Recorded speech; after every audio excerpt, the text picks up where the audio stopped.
At 3 a.m., his sister took my credit card from my bag while I slept. By morning, $9,000 was gone, spent on clothes and tickets for her kids. His dad said, "She would never." I smiled.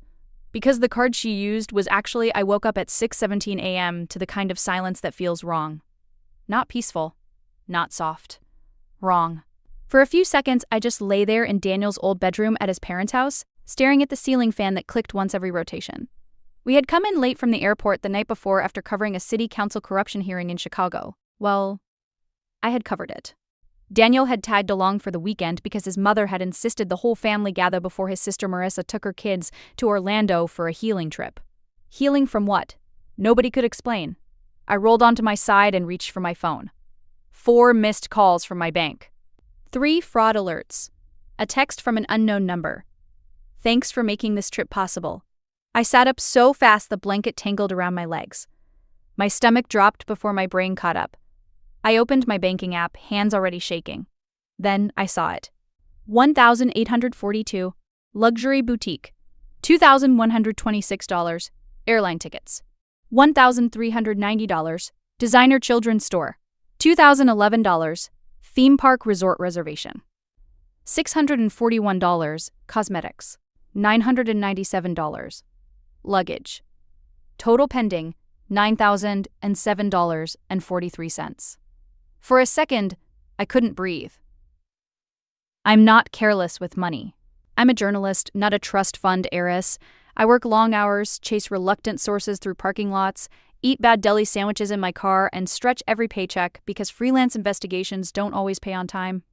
I had savings, but they were for one thing: a condo down payment. Daniel knew that. His family knew that. I had spent 2 years building that account. 1 article, 1 feature. 1 brutal overnight edit at a time. $9,000 wasn't just a number. It was months of my life. I threw the blanket off and lunged for my bag on the chair by the window. My wallet was inside. Cash, untouched. Driver's license there. Press ID there. But my main credit card was missing. Not lost. Missing, a memory flashed so sharply it made my scalp prickle.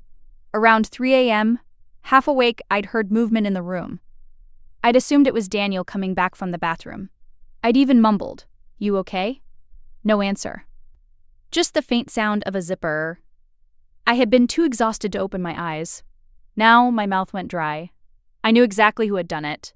I marched into the hallway barefoot, still in Daniel's t-shirt, with my phone clenched in one hand and my half-open wallet in the other. The house smelled like burnt coffee and vanilla creamer. From downstairs came the sound of cartoons, children laughing, and Marissa's voice, bright, smug, completely unbothered. I went cold. Not angry yet, not fully. Cold. Daniel came out of the bathroom buttoning his jeans. Hair still damp. "Liana, what's wrong?" I turned the phone toward him. "My card is gone." He frowned. "What? Look at the charges." He took the phone, sleepy confusion fading from his face line by line as he read. Jesus. I know who took it. He looked up too quickly. "Liana, don't do that." My voice came out flatter than I felt. "Do not start with maybe there's some explanation." His jaw tightened. I wasn't going to. Good. We went downstairs together. Marissa was in the kitchen in silk pajamas, one hip against the counter, feeding strawberries to her 7-year-old daughter, while her younger son zipped a brand new bright blue carry-on around the island like it was a race car. The suitcase still had a store tag hanging from the handle. Daniel's father, George, sat at the table with his newspaper spread wide, reading glasses low on his nose. His mother, Ellen, was making waffles and humming like it was Christmas morning. Nobody looked guilty. That was the first thing that made my anger sharpen into something dangerous. The second was Marissa's smile when she saw me. "Oh good, you're up," she said. "We're heading out soon." I stared at the suitcase, then at the resort confirmation on my screen, then back at her. "Where did you get that luggage?" She popped a strawberry into her mouth. "Target? Macy's? Somewhere with capitalism." "Why?" George lowered the paper an inch. "Morning, Liana." I put my wallet on the island. "Where's my credit card?" The room changed. You could feel it happen. Daniel went still beside me. Ellen turned off the waffle iron. George folded his paper with exaggerated calm. Marissa blinked once, then laughed. Too lightly, too quickly. "I have no idea." I stepped closer. Try again. Her daughter looked from me to her mother, sensing tension the way kids always do. Marissa set the bowl down and crossed her arms. Excuse me. At 3 a.m, someone opened my bag in our room, I said. Now my card is missing and over $9,000 was charged between 3:18 and 5:04 a.m. Airfare.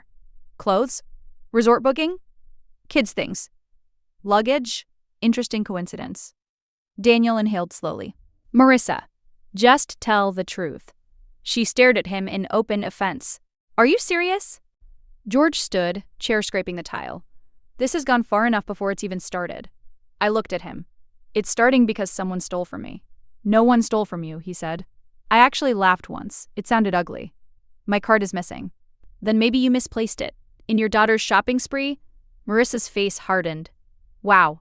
Daniel moved between us slightly, not blocking me, but trying to keep the temperature from detonating. Marissa, if there's any misunderstanding, now's the time. She put a hand on her chest. You think I went into your room and stole from your fiancé while she was sleeping? In front of my children? I said, you tell me. Ellen finally spoke, voice thin and nervous. Liana, honey, maybe contact the bank first before making accusations. I already did. They flagged the charges. I'm also filing a police report. That hit. Marissa's expression flickered. Just for a second. Then George slammed his palm on the table hard enough to rattle the syrup bottle. Absolutely not. I turned to him slowly. Absolutely not what? You are not dragging this family through the mud because you're upset. Because I'm upset? I repeated. She would never, he snapped, pointing at Marissa. My daughter would never sneak around stealing like some criminal. Marissa immediately looked wounded, almost saintly. Thank you, Dad. Something in me settled right then. People think rage is loud. Sometimes it is. But sometimes it becomes so focused, it almost feels peaceful. The kind of peace you find when the last doubt burns off. I looked at George, then at Marissa. Then I smiled. Because the card she used was actually not my real card. It was my backup investigation card. And unlike my primary personal card, that one was tied to a fraud monitoring service, purchase geolocation, merchant surveillance access requests, and a temporary undercover account I had set up for an article about organized return fraud in upscale retail stores. I carried it because I was paranoid by profession. I had activated it 2 days earlier for a completely unrelated sting, and every purchase Marissa made had already generated timestamps, terminal IDs, and in 2 cases, store camera preservation requests. I folded my arms. You're right, I said to George calmly. Maybe she would never. Daniel turned his head toward me. Liana? I kept my eyes on Marissa. That's why I won't argue. Marissa gave a short, relieved laugh. Good. I pulled out my phone and opened the alert email chain. I'll just let the fraud team, the airline, the stores, and the police sort it out. Much cleaner. Her face strained. Ellen whispered. Police? George scoffed. Over a misunderstanding? I clicked another screen and read aloud. 3:42 a.m., purchase attempt at Bellarmine Kids, Oakwood Mall Terminal 4. 4:11 a.m., confirmed booking for Sunshine Air.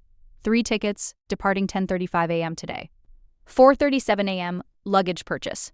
4:56 a.m., resort deposit. I looked up. Should I continue? Daniel stared at his sister. Marissa. She licked her lips. Those can be wrong. Can they? I asked. Because the airline booking included your legal name and the birth dates of both your children. No one spoke. Even the cartoon in the living room seemed too loud. George recovered first, because men like him always do. That proves nothing. Someone could have used my card to buy plane tickets for your daughter and her kids under their exact government IDs? I asked. That's an ambitious frame job before dawn. Marissa's son bumped the suitcase into a cabinet, startling himself. Mom, she snapped at him too fast. Go watch TV. The boy's eyes widened. He grabbed his sister's hand and ran. Daniel stepped toward Marissa. His face had gone strangely blank, which was always his version of fury. Tell me you didn't do this. Marissa looked at him, then at George, then at Ellen. And I watched the calculation happen. Deny. Cry. Shift blame. Invoke the kids. Test the room. Classic. It was alone, she said at last. Ellen gasped softly. I let out a breath through my nose. Alone. Marissa straightened as if finding moral footing in the lie. You have money, Liana. I knew you'd get it back through the bank anyway. Daniel recoiled like she'd slapped him. George barked. Marissa! But she barreled on, suddenly indignant. What? It's not like she'd actually lose it. She's a journalist. She knows how this works. The bank reverses fraud. Everyone wins. Everyone? I said. My kids needed this trip. With my money? You and Daniel are getting married. We're going to be family. I laughed again, quieter this time. That's your defense? She folded her arms tighter. You weren't using it. I looked at Daniel. Your sister stole from my bag while I slept. He didn't answer right away because there was no answer. Only shame. George tried to salvage control. No one is saying Marissa handled this correctly. Wrong, I cut in. I'm saying she committed theft, fraud, and identity misuse. George's nostrils flared. You love making things sound bigger than they are. I turned to him fully. That is literally my profession. The words landed harder than I intended, but I didn't regret them. For 3 years, I had worked around this family's version of reality. The one where Marissa was always overwhelmed, George was always right, Ellen was always smoothing things over, and Daniel, good and decent Daniel, spent half his emotional life cleaning up after storms he never created. When Marissa lost her job because she'd forged a mileage reimbursement, George said the company had been targeting single mothers. When she forgot to repay Daniel the $3,200 he lent her for rent, Ellen said she was emotionally underwater. When she showed up at our apartment and took one of my cashmere coats without asking because she had a date and nothing nice, George told Daniel to stop keeping score. And Daniel had gotten better, much better, at seeing it. That was the truth. But families like his train you from childhood to doubt your own eyes. I wasn't trained by them. I was trained by editors, by public records, by lies. I picked up my bag. I'm calling the police now. Ellen rushed around the counter. Liana, please, don't do that in front of the children. Marissa snapped. Oh my God, are you really this heartless? I stared at her. You stole $9,000 from me while I was asleep. You'd get it back. You didn't know that. She opened her mouth, closed it, then swung toward Daniel. Say something. He looked wrecked. What do you want me to say? That she's overreacting. His face changed. No. The word cracked through the room. Marissa blinked. George stepped in. Daniel, think carefully. I am, he said, voice low. George pointed at me. She is trying to destroy your sister over a mistake. Mistake? Daniel echoed. She snuck into our room at 3 a.m. and stole from Liana's bag. Marissa's eyes flooded on command. I'm your sister. And Liana is my fiancé. There it was. The line. Clear. Finally. George looked like he wanted to crush it with his bare hands. I stepped toward the front hallway. I'm taking this call outside. Marissa moved faster than I expected and grabbed my arm. Don't. Daniel immediately pulled her hand off me. Don't touch her. Her whole face twisted then, mask dropping. You self-righteous little... Finish that sentence, I said. She backed up, but kept glaring. You think you're so much better than everyone because you write articles and ask questions in that calm voice? You've judged me from the day you met me. No, I said. I observed you. George barked. Enough. I faced him one last time. You said she would never. Remember that when the officer asks why you tried to stop me. Then I walked outside. The morning air bit cold against my skin. My hands shook again once the door shut behind me, because adrenaline is useful until it isn't. I sat on the porch step and called the bank first, locking the card, confirming the fraud sequence, and authorizing full investigation. Then I called the local non-emergency police line. As I gave the details, I watched the upstairs curtain move. Someone was looking down at me. Probably George, probably furious that reality had escaped the house. By the time I ended the call, Daniel came out and sat beside me. He didn't touch me at first, he just leaned his elbows on his knees and stared at the driveway. I'm sorry, he said. The words were so raw they almost undid me. This is not your fault, I said. He gave a humorless laugh. Feels pretty inherited. That made me look at him. He rubbed his jaw. When I was 10, Marissa took money from my confirmation card envelope and blamed our cousin. Everyone believed her except me. Dad said I had an overactive imagination. He swallowed. I still remember that. Why didn't you tell me? Because I think part of me kept hoping she'd become a different person if I loved her enough. There are moments when you see the child still living inside the adult you love. That was one of them. Not weakness, just old damage suddenly visible. I put my hand over his. She won't, I said softly. He nodded once. Eyes on the street. I know. An officer arrived 30 minutes later. Then a second one. George tried to control the interview immediately, talking over everyone in that booming patriarch voice men mistake for authority. The older officer shut him down in less than 20 seconds. I need to hear from Ms. Liana Brooks directly, sir. I nearly smiled at that. I gave my statement carefully, chronologically, with transaction records, timestamps, screenshots, and the missing card detail. Years in journalism train you to make facts stand without emotional decoration. Marissa, on the other hand, gave 3 different versions in 12 minutes. First, she said she had borrowed the card because she thought Daniel had permission to use Liana's things. Then she claimed she'd found the card on the hallway table. Then she said she believed the card belonged to Daniel. The officer looked at her and said, "His name is not on the card." She burst into tears. George launched into a speech about family privacy and misunderstanding and stress and single motherhood and how this doesn't have to become a legal thing. The younger officer actually wrote that phrase down. When they asked whether I wanted to press charges, the porch went silent. Ellen was crying quietly now. Daniel stood behind me, hands in his pockets, face closed. Marissa looked like I held not a decision but oxygen. George said, "Liana, be reasonable." And that, more than anything, decided me. Reasonable. Reasonable had apparently meant swallowing theft, erasing harm, and protecting the person who caused it so the household could go back to pretending.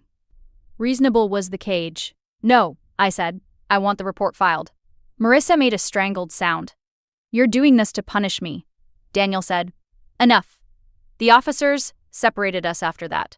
Because the charges were still pending and she had not yet boarded the flight, they didn't arrest her on the spot.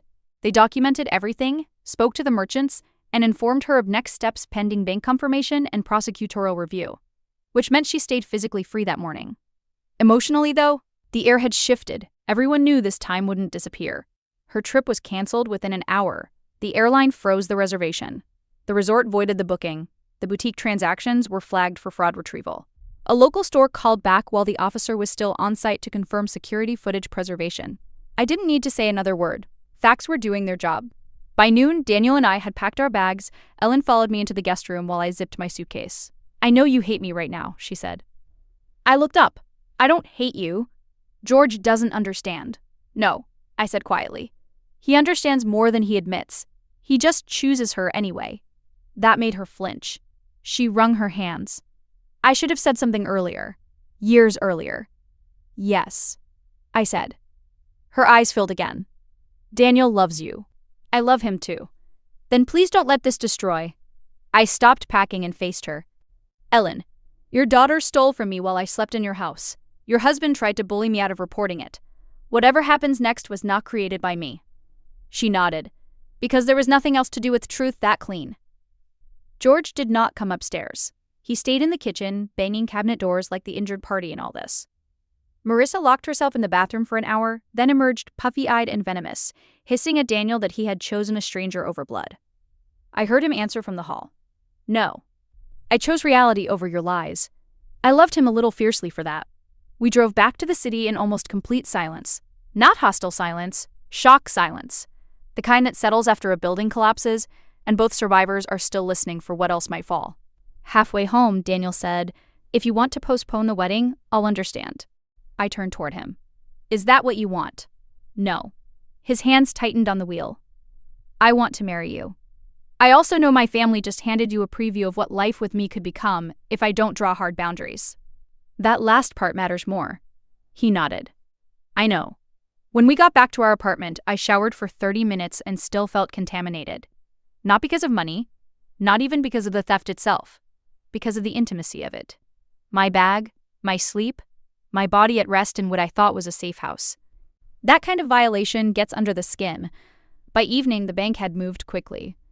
Because the card was linked to the investigative service and had such unusual fraud triggers attached, they escalated the case immediately.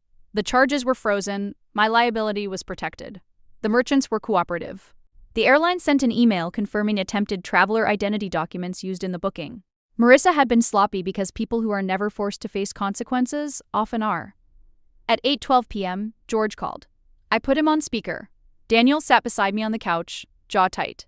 George didn't bother with hello. "You got what you wanted," he said. "No," I said. "I got documentation." He exhaled angrily. Your stunt has terrified those children. My stunt? You could have handled this privately. I tried to handle it directly in your kitchen. You told me she would never. Because she's under pressure. I closed my eyes briefly. George, she committed fraud. She's made mistakes. She's a grown woman, not a weather pattern. Daniel almost smiled at that despite everything. George lowered his voice into that heavy, patronizing register men use when they think softness is more manipulative than shouting. Liana, families survive by protecting each other. Not from accountability. From outsiders. There it was. Not a member. Not one of us. Outsider. I looked at Daniel, then answered, Then let me make this simple. If protecting your family means sacrificing me, I will never fit in it. George paused. Daniel leaned closer to the phone. Then she won't be around you. The silence on the line thickened. Excuse me? George said. You heard me, Daniel replied. You're really going to let some woman come between you and your family? I watched Daniel's face go still again. No, you did that. This morning. George's voice sharpened. Be careful. With what? With choosing someone temporary over blood. Daniel's answer came without hesitation. Liana is my future. Right now, you're just blood. He ended the call. We sat there breathing in the aftermath. Then Daniel covered his face with both hands and laughed once in disbelief. Well, that bridge is ash. I leaned into him. Good bridges don't burn that fast. The next week was ugly.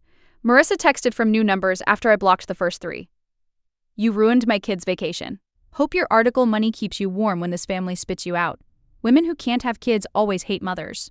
That one made Daniel nearly drag to his parents' house and tear the siding off with his hands. We didn't have children yet, but we'd also never tried. It wasn't even an insecurity of mine. Just an invented knife she thought might cut.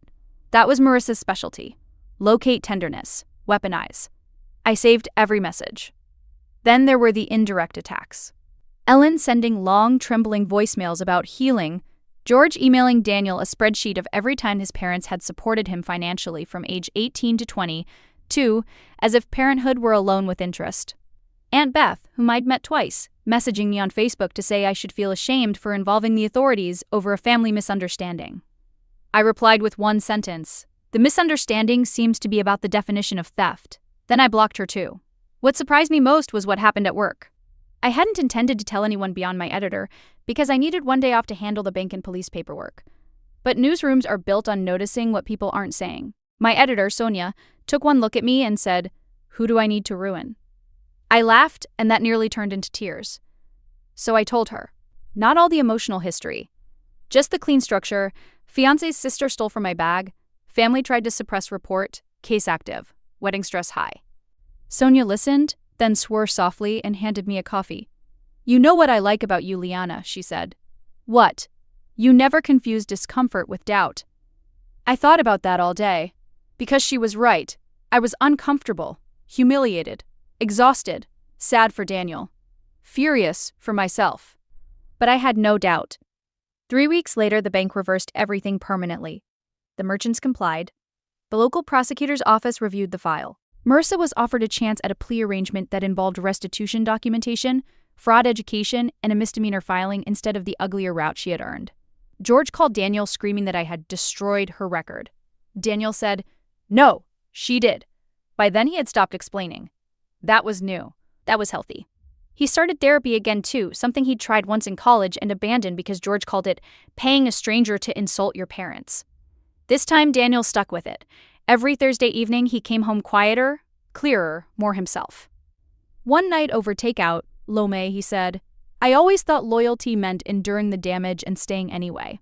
I set down my chopsticks. What do you think now? He looked at me with the kind of seriousness that strips a room bare. I think love without boundaries is just consent to being used. That sentence could have been the thesis of half the family stories I'd ever reported. It was also the reason I knew we still had a chance. The wedding did not happen on the original date.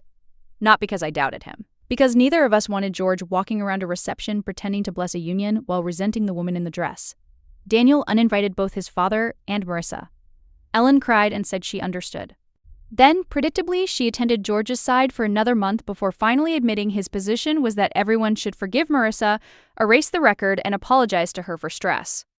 That was when Ellen moved into her sister's condo for a while. I never expected that. But collapse reveals truth in all directions. Some people break, Some people finally move. 6 months after the theft, Daniel and I got married at a botanical garden downtown with 42 guests. No family drama, no performative speeches, and the softest October sunlight I've ever seen. Sonia cried harder than my maid of honor. My photographer caught a picture of me laughing during the vows, head tipped back, hand over my mouth, completely unguarded. When I saw the image later, I realized something. I looked safe. That mattered to me more than the dress, the flowers, or the ring. Ellen came alone and sat in the second row. She hugged me before the ceremony and whispered, "Thank you for not becoming what they called you." What did they call me? Cold. Calculating. Dangerous. I almost smiled. Only one of those is useful. She laughed through tears. George didn't come. Marissa didn't come. The sky stayed clear anyway. Almost a year after that morning at 3:17, I got an email with the subject line, "You were right." It was from Marissa's ex-husband, Nate, the father of her children. We had only met twice, briefly, and he'd always seemed like a tired man hiding relief behind politeness. The email was short. He had learned more about the fraud case while updating custody paperwork. He wanted me to know that what I did had forced the court to take his concerns seriously. There had been other incidents, other financial lies, things previously dismissed as miscommunication. Documentation mattered. Patterns mattered. Then he wrote, one sentence I read 3 times. "You weren't cruel. You were the first person who stopped helping her hide from consequences." I sat with that for a long while. Because families like Daniel's, and millions of others, survive by assigning one person to absorb the shock, smooth it over. Pay the bill, stay quiet, be bigger, be kinder, be reasonable. That person is often a daughter, or a son, or the newcomer marrying in, or whoever still mistakes self-erasure for love. I had been many things in my life. Broke, ambitious, sleep-deprived, stubborn, good at finding lies in polished rooms. But I was never going to be the woman who smiled politely while someone stole from her in the dark. And if that made me dangerous, good. Because here's the truth I learned the hard way. The moment someone violates you and a room full of people rushes to protect them from the consequences, the theft is no longer just money. It is your reality, your voice, your right to name what happened. George thought the real scandal was that I refused silence. Marissa thought the real crime was that I wouldn't cover her choices with my labor, my money, and my future. But they were wrong. The real beginning of the story wasn't at 3 a.m. when she slipped into our room and reached into my bag. It was the second after George said she would never, and I understood with absolute clarity that nobody in that kitchen was coming to save the truth except me. So I did, and I'd do it again. Because the card she used was actually a decoy. But the boundary I drew that morning, that one was real. And unlike the charges, it was never getting reversed.